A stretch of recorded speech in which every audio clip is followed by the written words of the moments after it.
ஐயா இப்போ கோயில் போறவங்க வந்து புகைப்படமே எடுக்கக்கூடாது அப்படின்னு சொல்றாங்க. அந்த புகைப்படம் எடுக்கக்கூடாதுன்னு சொல்றாங்க. ஆனா அந்த புகைப்படம் எடுக்கிறதால ஒரு வீடியோ எடுக்கிறதால போக முடியாதவர்கள் அதை பார்த்தாவது கொஞ்சம் இன்புறுவாங்கல்ல. இது விஞ்ஞான வளர்ச்சி. நீங்கள் சொல்கிறதுல இன்னொரு பாயிண்ட்டும் இருக்குது, அதையும் நான் சொல்கிறேன். என்னன்னா புகைப்படங்கள் எடுக்கக்கூடாதுன்னு சொல்கிற அதே கோவில்கள்லேயே என்ன பண்ணுறாங்க, தொலைக்காட்சிகளில் அங்கே நடக்கிற விழாக்கள் எல்லாம் ஒளிபரப்புகிறாங்க. இது வந்து காலமாற்றம்னு தான் சொல்லணும். இதுக்கு நம்ம தீர்வு நம்ம சொல்ல முடியாது. ஏன்னா இது தப்புன்னு சொல்ல முடியாது, தப்பு இல்லைன்னு சொல்ல முடியாது. நான் இதுக்கு முன்னாடி கொஸ்டின் சொன்னேன் பார்த்தீங்களா, 2 பக்கம் இருக்குதுன்னு சொல்லிட்டு, அதே தான் இதுலேயும் இருக்குது. நீங்கள் சொல்கிற அந்த ஒரு வார்த்தையும் சரியாக தான் படுது. அந்த காலங்களில் உற்சவர் வீதி உலாங்கிறது எதுக்காக வந்தது? எல்லாரும் பார்ப்பதற்காக வெளியே வந்தாங்க. எல்லாரும் பார்ப்பதற்காக. வீட்டில் வயசானவங்க இருப்பாங்க, முடியாதவங்க கோயிலுக்கு வர முடியாத நிலையில் இருப்பாங்க இல்லையா, அவங்களுக்கெல்லாம் தெய்வம் காட்சி கொடுக்கணுங்கிறதுக்காக தான் சஷ்டி சதுர்த்தி இந்த மாதிரியான தினங்களில் வீதி உலா அப்படிங்கிறத வச்சாங்க.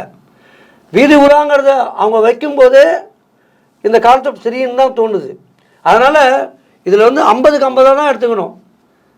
புகைப்படங்கள் எடுக்கிறது சரியா அப்படின்னு கேட்டால், நீங்கள் சொல்கிற மாதிரி வந்து பார்க்க முடியாதவங்க பார்த்துக்கலாமே சுவாமியை அப்படின்னு நினச்சிக்கலாம். அதே ஒரு பக்கம் இது ஆன்மீக ரீதியாக அது தப்பு இல்லையா அப்படின்னு நினைக்கிறவங்களுக்கும் நம்ம பதில் சொல்ல முடியல. ஆனால் இது வந்து விடை தெரியாத கேள்வின்னு சொல்லுவாங்கள்ல, அப்படி தான் இந்த கேள்விக்கு விடை சொல்ல முடியல உண்மையாக. அதுதான் உண்மை. ஏன்னா இப்படியும் எடுத்துக்கலாம் அப்படியும் எடுத்துக்கலாம். ஆனால் நல்ல உடல் நலத்தோடு இருக்கிறவங்க ஃபோனில் பார்க்கக்கூடாது, நேரில் போய் சுவாமியை தரிசனம் பண்ணணும். நேரில் போய் சாமியை தரிசனம் பண்ணும்போது நமக்கு கிடைக்கிற அந்த வைப்ரேஷனும் அந்த அருளும் வேறு. ஆனால் முடியாதவங்க தொலைதூரத்தில் இருக்கிறவங்க பார்ப்பது சரிதான் தான் பார்த்துக்கணும்.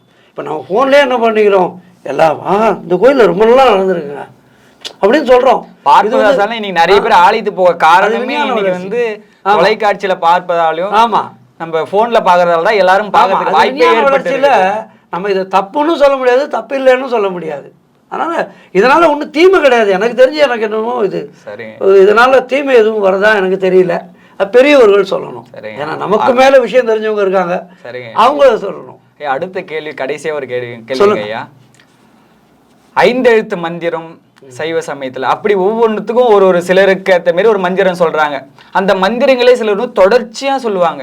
அந்த மந்திரங்களே அவர்களை வந்து எல்லாத்தையும் கொடுத்துடுமா? அதுதான், அதாவது 5 எழுத்து மந்திரத்துக்கு இணை எதுவுமே இல்லை. சிவாய நம என சிந்தித்திருப்போருக்கு அபாயம் ஒன்றும் இல்லை அப்படின்னு சொன்னார், சொல்லி வச்சது.